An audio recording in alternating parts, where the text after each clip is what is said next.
energy defensively. Shot making doesn't come every night. We kind of had that too from a lot of different people. Very underrated thing.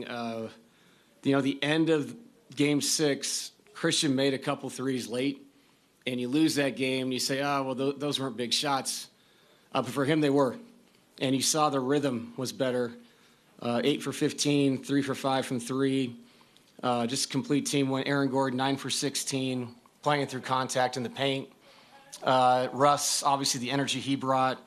Peyton Watson, DeAndre Jordan. I mean, everybody brought something. And when you do that, you know that your two best players eventually are going to get going after a tough start.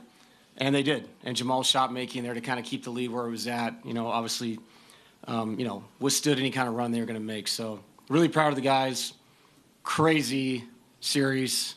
Fun to win it. Yeah, could you just elaborate on that? Because as close as this was going the full game, 7 games, how rewarding, how good does it feel to come out with the 4th win? I mean, it feels good, but I also know that we're flying to OKC tomorrow. This was not the championship, so I'm sure it kind of felt like it to fans, on both sides because the series was so insane and the ups and downs were so crazy. It's one of those series you won't forget that you were a part of. But yeah, and I thought, we junked it up a little bit, and you can say, oh, yeah, you junked it up, and that's why it worked. Anytime you junk something up, the activity with junking it up is what works. And when we zoned, cross-matched, all those things, I thought our activity with our hands, the way we covered for each other, which we talked about before the game, was just incredible throughout the night up until the last 6 minutes. So just an awesome win. I said this before the playoff series.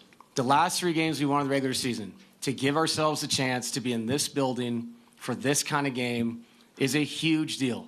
And we've won a lot of big games here, and we've had some heartache here. We've been through a lot here. There's a lot of experience in that room, so just very proud of the overall team effort. David, what stood out about what Christian was able to do on the defensive end against Harden, holding him to 7 points on 8 shots? Yeah, he did what he's been doing. I thought we did a better job of impacting him with another defender, but then getting that defender out. They did a great job, like they always do, of adjusting.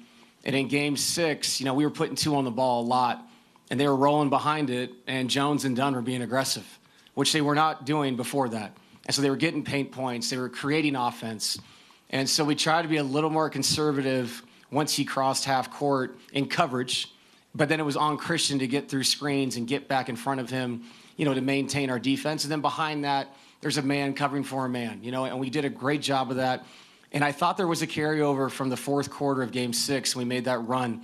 Much more aggressive to stunt at people, shrink behind the stunts, just help each other out down the line and kick people back to their responsibilities. That went a long way. Like I said, also with just the overall just crazy activity that we had. Really fun to watch. David, the series was obviously really close. I mean, Yeah. so there was a lot, even 27 points. We weren't really sure that it was over, right? Yeah.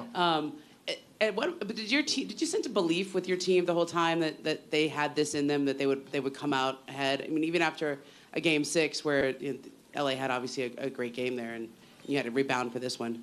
Yeah, I mean, I think there's a lot of humble confidence in there. Like you have to go into these games with great respect for who's across the hall here, what those guys are capable of doing. But you also can't go into the game not thinking that, we can get this done. We've done this. Like, we've seen this. We've been through this before, and we've succeeded. You have to have crazy amount of confidence, but with respect to professionalism, what this is in a Game 7 against a veteran team and a veteran coaching staff. I feel blessed to get out of this thing. Like I said, this is a memorable series. We just don't really have time right now to remember it. Enjoy tonight.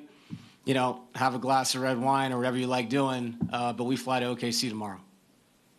Coach, the non-Jokic minutes have been a topic of conversation surrounding this team for years now, and one of the biggest games for this core 4, what does it say about this group that everybody was able to elevate their game surrounding Nikola? I thought it reminded me of the year we won it. I thought our rotation in the playoffs, not the regular season that year, held water the whole time and made impact plays defensively. Some of Jamal's shot making tonight through contact and AG, what he did attacking the basket, it allowed us to sit Nikola longer. And then we actually, won those stanzas. And if you do that, and now you're bringing 15 back in. It's an enormous deal, and it also forced them to, to early rotate their guys.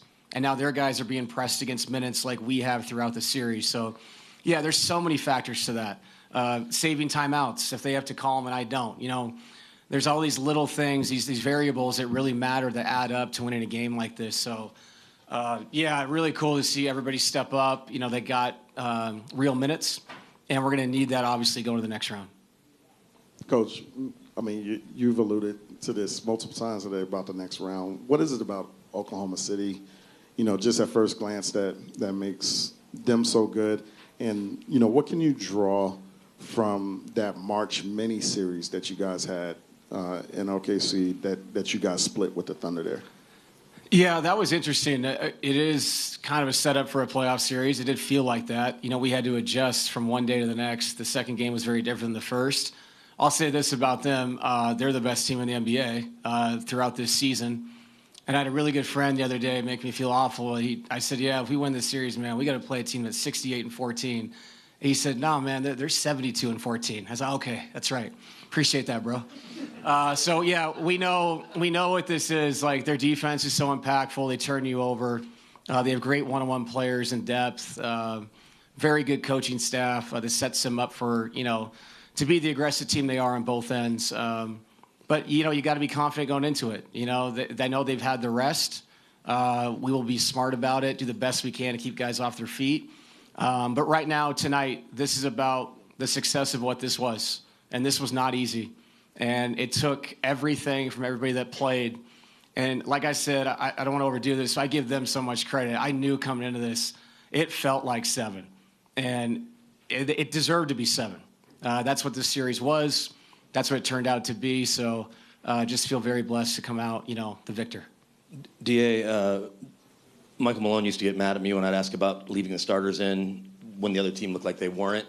Did you think about pulling CB and Russ maybe a little, or even Jamal, because of when they pulled their guys? And then did Joker go back in because of his back more than anything else, because of how long he sat? No, they came back in because they went on a run. And it's game 7, and I'm not putting them back in, and all of a sudden it's a 9-point game with 2 minutes and 40 seconds to go.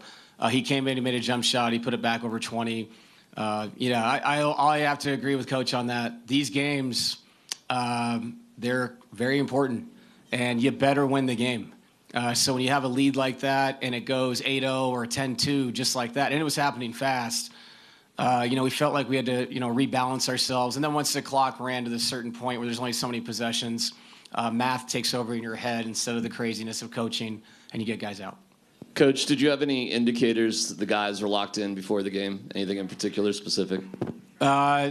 Yes, they were locked in, as they should be. If you're not locked in for Game 7, you shouldn't be doing this.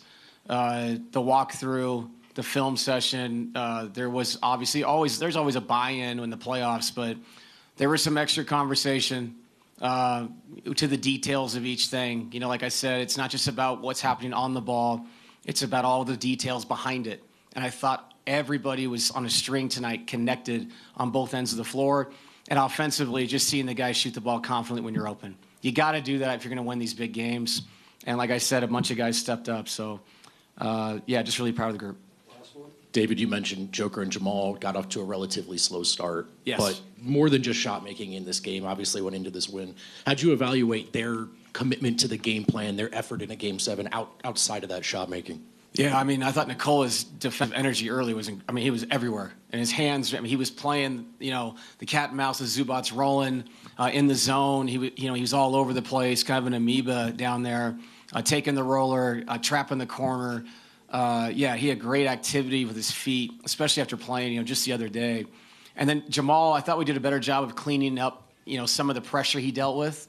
And you have to remember, Game 6 just happened, and both teams are pressing each other the whole game. There was a lot of tired people out there. And fortunately for us, I thought we had a little bit more juice than they did, and that probably went a long way in why we won the game. Thank you, Coach. Yeah, thanks, guys.